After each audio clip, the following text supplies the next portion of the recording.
Sweet guacamole macaroni! I mentioned in the last episode I wanted to see the Scottish twins, and here they are! Talk about having your wish granted. Now, will I get to see Terrence? We'll see, I guess. It looks like it's just another day on Sodor, though. Beautiful scenery and no problems. Yet.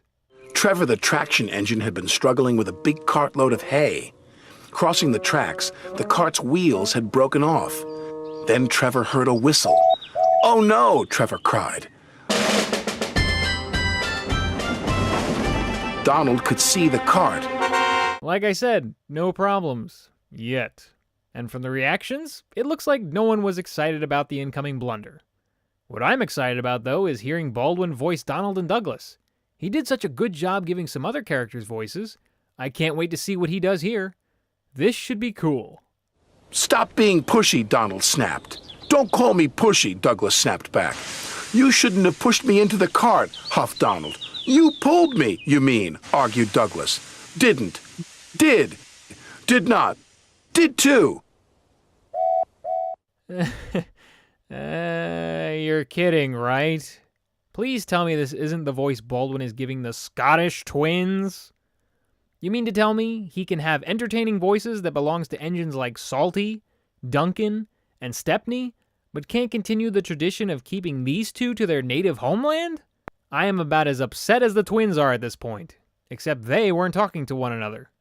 Baldwin, on the other hand, never listens to me. The next day, Sir Topham Hatt needed an engine to help Duck at the smelter's yards. "May I go, sir?" said Donald eagerly. "I only need one engine," said Sir Topham Hatt, "not two." "I am only one engine, sir," said Donald, "and I would like to work with Duck." Sir Topham Hatt was surprised, but agreed. The fact that Top Hat went along is interesting. Showing him to be open-minded isn't new, but the fact that he checked first was. But cripes, Baldwin? Really? No accent? Is it that difficult to do? I just can't believe what I'm hearing. And neither could Thomas. Donald realized being by himself wasn't so hot either. "Did you shunt those freight cars onto the other line?" Donald asked. "You said you wanted them on the other line," Duck replied. "Not that other line, the other line." Donald was cross. Douglas would have known what I meant. He huffed. The other line? How about the middle or far right line? I think that's much more clear. The same could be said for Donald, who also faced the exact same predicament. He enjoyed it at first, but then acknowledged he couldn't share backgrounds like the watermill, Gordon's Hill, and that beautiful viaduct with anyone. Of course, even with themselves missing each other, things weren't going to be mended very easily. Douglas's driver took him to visit Donald. "I was just passing," said Douglas. "Have you come to say you're sorry?" Donald sniffed. This made Douglas very cross. "I've nothing to be sorry for," he said, and steamed away in a huff. Oh boy, so much for that. But hey, that's how things go sometimes. So what's it going to take for this duo to get over their problem? I don't know, guess we'll just have to see. Perhaps, if it was an accident that caused them to separate, then maybe it'll take one to bring them back together. Yeah, that sounds like it. "Look out!" Duck shouted, but it was too late. Donald's driver was very cross. "This wouldn't have happened if you were working with Douglas," he said. Donald knew he was right, and Duck knew he couldn't pull Donald back onto the rails. Well, I gotta say, the bagpipes deflating in the background made things rather comical. And what's with Donald having accidents in reverse?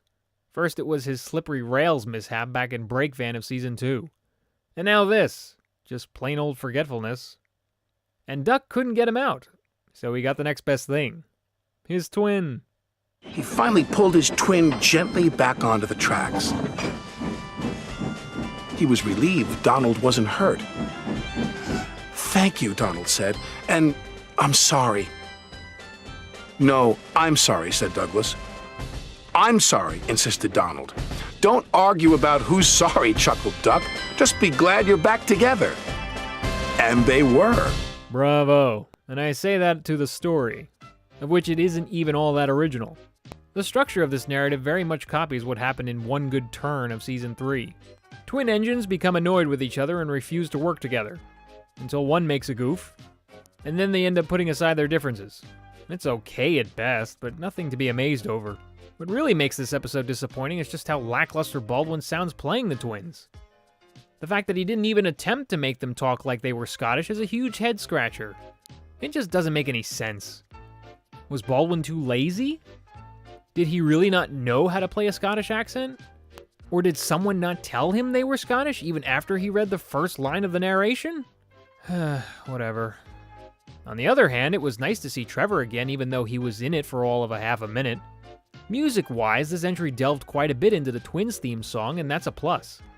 It's a smidge different from that of the original cue from Season 2, but it still sounds good. I especially enjoyed all the bagpipes winding down after Donald's reverse derailment. The visuals, however, were very much a plus because it featured places that haven't been shown for a good while.